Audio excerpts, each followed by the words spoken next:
What's going on, everybody? It's Warren. Welcome back to the Cosmic Wonder, and last night we got Marvel's What If Episode 4. And to me, this was easily the best episode by far. Well, I shouldn't say by far. Episode 2 with T'Challa was pretty good. But to me, this episode really hooked me and drew me into What If more than before. And I actually think that it's going to have some pretty big implications not only for other What If episodes that are coming in the future and some previous episodes, but also to the actual MCU. Specifically, I think that we might have just gotten a little bit of a glimpse into what Multiverse of Madness could be like. I also think that there is a big Spider-Man No Way Home connection here, which I'll talk about my theory about this in a bit. Executive producer Brad Winderbaum did say that it is possible for these What If characters to cross into the main MCU now, and he has confirmed that these are canon. These episodes are canon to the actual MCU. It's just all part of the multiverse. And in fact, when Marvel Studios promotes these episodes of What If, they actually show the timeline from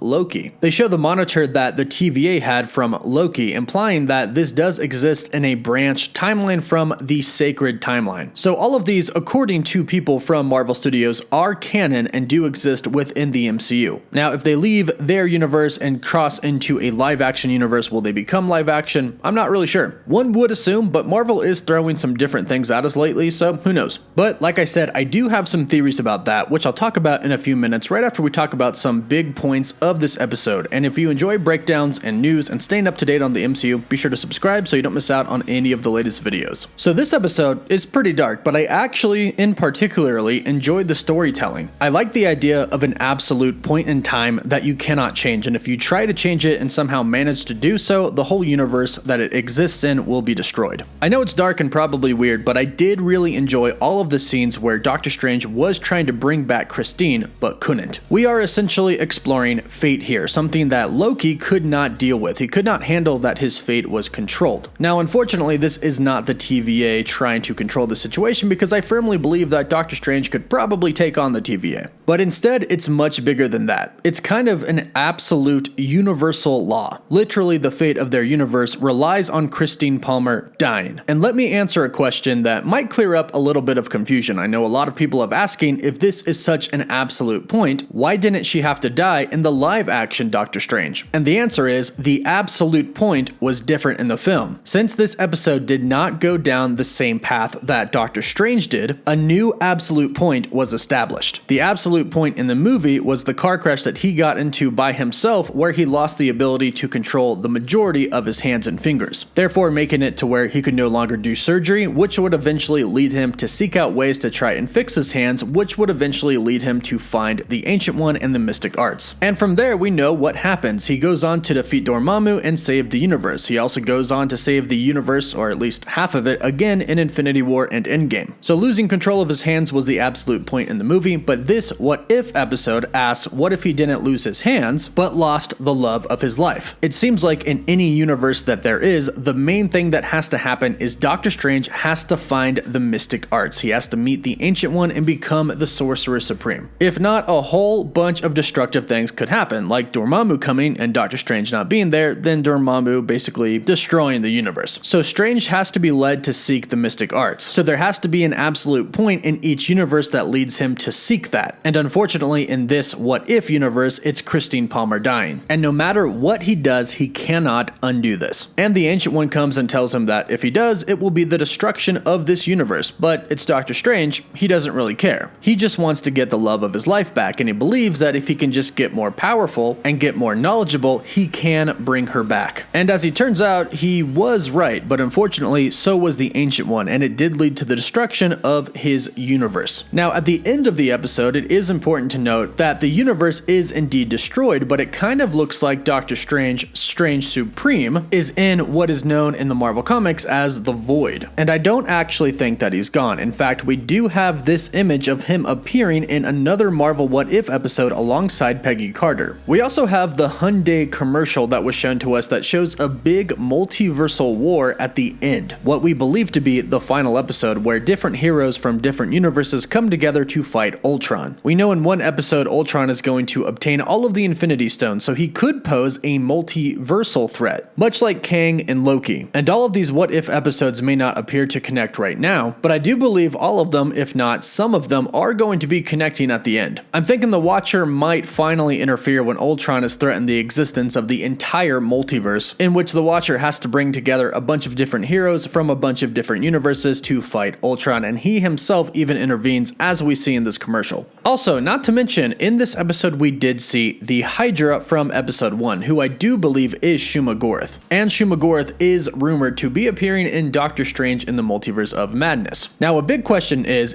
this the exact same Hydra from episode 1 that Captain Carter fought? And the answer actually could be yes. We see that Doctor Strange actually did not kill Shuma Gorath. He simply cut off some of the tentacles, absorbed the tentacles, and harnessed their power. And this is rather interesting considering the fact that every other being that we saw, he completely absorbed. And you also have to take into account that while Strange is absorbing these beings, they mentioned that it takes place over centuries. This is hundreds of years. So depending on when exactly this takes place in time, this very well could be the same being that Captain Carter fights in episode 1. Now, Strange is only able to become this powerful and absorb all of these beings because he searched for Cagliostro. Now, he learned about Cagliostro before when he was doing his research in the Sanctum, and we have actually seen the book of Cagliostro in Doctor Strange. Cagliostro was a very ancient sorcerer, and Cagliostro was a very powerful sorcerer indeed. In one point in time in the comics, he actually taught Doctor Doom. And side note, I hope we do see this book in Multiverse of Madness, and I do hope that somewhat sets up Doom to make his MCU debut, because the book already does exist in the MCU, which means Cagliostro does. Now, this book is very powerful. In some ways, it could actually be stronger than the Darkhold. That's because it's actually accumulation of knowledge. Knowledge taken from the Darkhold, knowledge taken from other sorcerers as well, and of course Cagliostro himself. So when the Ancient One tries to stop Doctor Strange and he tries to teleport away, he goes to where he's read Cagliostro's library might actually be. Now, in this process, we learned that the Ancient One actually split Doctor Strange into two timelines in one universe, in which we end up with a good or light Doctor Strange and a bad or dark Doctor Strange. And he's not necessarily bad, he just does bad things to try and get the love of his life back. So the good Doctor Strange goes on to really not tamper with time, and he decides to not try and bring Christine back. He doesn't want to risk the fate of the universe. But the other goes on, and he does indeed find Cagliostro. He goes on to meet Obang, and Obang is just another name that Cagliostro goes by in the comics, believed to be his original name that he was given. So he escorts Strange to the Library of the Lost Books, and we see what I believe is the World Tree, Yggdrasil. You know, the tree from Captain America the First Avenger where Red Skull found the Tesseract hidden in. I think this could be that tree. Strange ends up finding the book of Cagliostro, and it looks pretty much identical to the one that we saw in the MCU. This is the forbidden book in Doctor Strange that he took to learn about time travel, and he learned about the Eye of Agamotto, and we got that apple scene from Doctor Strange. And the same thing happens here in What If. This book teaches him more about time travel. He opens it and it has the same dark mark on it that the book does in the movie that Caecilius has as well. Again, it's a very powerful book, but also a very dark book. And this definitely contributes to Doctor Strange's dark side in this episode. From here, he begins to absorb many mystical beings, and some of these aren't really from the comics. I can't really recognize a lot of them. If you recognize them, be sure to leave those in the comments down below. Some of them look like just basic mythology gods. The gnome that he absorbs in the beginning is actually from Asgard, and when they show us these very quick glances of what he's kind of becoming as he absorbs different creatures, it kind of looks like he does indeed absorb Mephisto at one point in time, but it's not that clear. It also looks like he possibly absorbs Nightmare at the same time, as well as later on when he goes to fight himself, it looks like he uses some Nightmare abilities. After he absorbs all the monsters, he goes to Cagliostro, who we see is dying, and Strange is about to reverse time for him, saving his life, but he stops him. And here we learn that while Strange was doing all of this, he was actually kind of frozen in time. Cagliostro said, "You used magic to remain frozen for centuries." So all of this took place literally over hundreds of years. And this is kind of ironic because in the comics, Cagliostro is the one that essentially became immortal. Now from there, Cagliostro tells him that there are two Doctor Stranges. He was split, and he won't be strong enough until he is whole. Meanwhile, the Ancient One tells the other Doctor Strange essentially the same thing. She split him, and now the other one is threatening to destroy the universe. And the destruction of the universe has already begun to happen. Now from here, the two Stranges fight. One to save the universe, one to save the love of his life. And Strange Supreme, using all of the abilities of all of the beings that he absorbed, ends up defeating the good Doctor Strange. He absorbs him, and he becomes powerful enough to stop that absolute point in time where Christine Palmer had to die. As I mentioned before, Strange was right, he was able to undo it, but also the Ancient One was right as well, and this eventually leads to the destruction of the universe. However, not before the Watcher comes into play, and this is the first time that we see the Watcher interact with somebody. As the universe collapses and everyone, not just Christine, is about to die, Strange begs the Watcher for help, says that he's read about him and he sensed his presence. The Watcher appears and he tells him that he cannot interfere. This is what Watchers are tasked to do. They observe and they report. They are all powerful. And even though he says that he's not a god, he does have the ability to undo it. But he says that he can't, and Doctor Strange is a perfect example of why he can't. He says meddling with time and events only leads to more destruction. He then leaves and the universe gets destroyed, and this is confirmed by the Watcher's narrative after, where he says one life, one choice, one moment can destroy the entire universe. And that's the episode, but I do not believe that we have seen the end of Strange Supreme. I actually think that he could, or at least a version of him, appear in Spider-Man No Way Home. Obviously, a lot of people have been able to tell that there seems to be something up with Doctor Strange in the No Way Home trailer. And while I do actually personally think that it's the normal Strange, he's just kind of arrogant like he's always been, maybe even more arrogant now since he's learned a lot of magic in the meantime, and essentially saved half of the universe, I still think that we could see the Strange Supreme, the one that we saw in this What If, a side of him in Doctor Strange. In this episode of What If, Strange was split into two. One of them listened to Wong's warnings and he did not go on to try and undo this absolute point in time. The other one, Doctor Strange,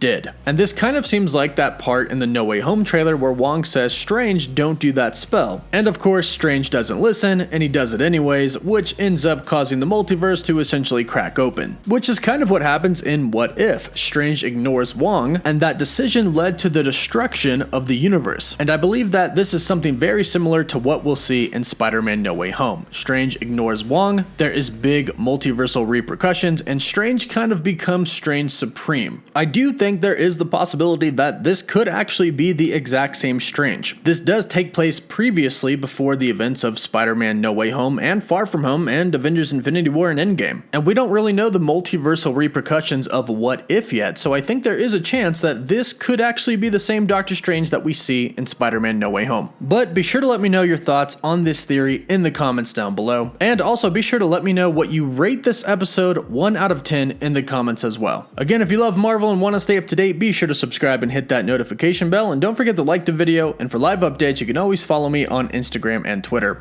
As always, thank you all so much for watching. Woof woof.